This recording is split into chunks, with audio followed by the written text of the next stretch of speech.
या तो खबरों की शुरुआत करते हैं, लेकिन एक बड़ी खबर इस वक्त आ रही है। रीट परीक्षा कथित पेपर लीक मामले में बत्तीलाल ने खोले कई राज। रीट परीक्षा कथित पेपर लीक मामले में बत्तीलाल ने खोले कई राज। बत्तीलाल को पृथ्वीराज मीणा, रवि पागड़ी और रवि जीनापुर ने उपलब्ध करवाया था पेपर। एसओजी ने रवि पागड़ी, रवि जीनापुर और पृथ्वीराज मीणा को आगरा से दस्तयाब करने में सफलता प्राप्त की है। प्रकरण में अब तक कुल 19 अभियुक्त गिरफ्तार हो चुके हैं।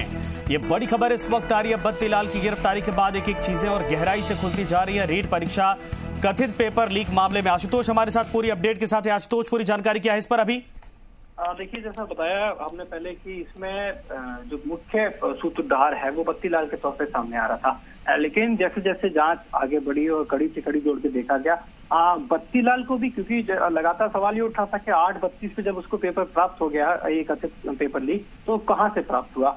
अब जो जानकारी में सामने आया है कि बत्तीलाल को ये पेपर उपलब्ध कराया गया पृथ्वीराज मीणा, रवि पागड़ी और रवि जीनापुर। पृथ्वीराज मीणा के बैकग्राउंड के बारे में बात करें तो नरेगा से इसका ताल्लुकात बताया जा रहा है। ये नरेगा के लिए काम करने वाला शख्स है और अन्य जो गिरफ्तारियां हुई हैं वो इसके साथी हैं।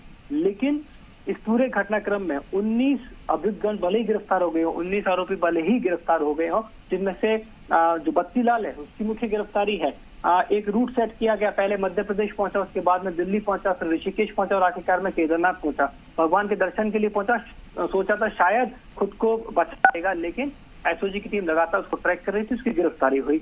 अब इसके अंदर 2 कड़ी और एसओजी के सामने निकल के आई है, जिसमें से एक जिक्र आ रहा है भजन लाल का। हालांकि नाम पुख्ता नहीं है, लेकिन ऐसा नाम निकल के सामने आया है, क्योंकि बत्तीलाल को ये पेपर कहाँ से प्राप्त हुआ ये कड़ी तो खुल चुकी है, लेकिन इसके ऊपर एक और कड़ी है, यानी कि रवि पागड़ी, रवि जीनापुर और पृथ्वीराज को ये पेपर कहाँ से प्राप्त हुआ था। इस बारे में भी एसओजी इन लोगों से पूछताछ कर रही है। उन तक पहुंचना बहुत ज्यादा जल्द जरूरी होगा, क्योंकि ऐसी जानकारी में सामने आ रहा है कि ये वो लोग होंगे जो कहीं ना कहीं सिस्टम से सीधे तौर पे जुड़े हुए हैं। दूसरी बड़ी बात, जे सीरीज का जो कथित पेपर लीक पेपर सामने निकल के आया, तो इस जे सीरीज के पेपर के लिए एसओजी अब माध्यमिक शिक्षा बोर्ड अजमेर जाएगी और ये जानने की कोशिश करेगी कि जे सीरीज के कुल कितने जो पेपर थे प्रिंट किए गए, कितने परीक्षार्थियों में दिए गए, और अगर उनमें से कुछ पेपर बचे हैं तो उनको किस तरीके से रखा गया है, उनकी नंबरिंग किस तरीके से की है, लिस्टिंग किसी तरीके से की है, क्योंकि क्या सिस्टम के अंदर का कोई व्यक्ति तो शामिल नहीं है जिसने जे सीरीज के पेपर के साथ में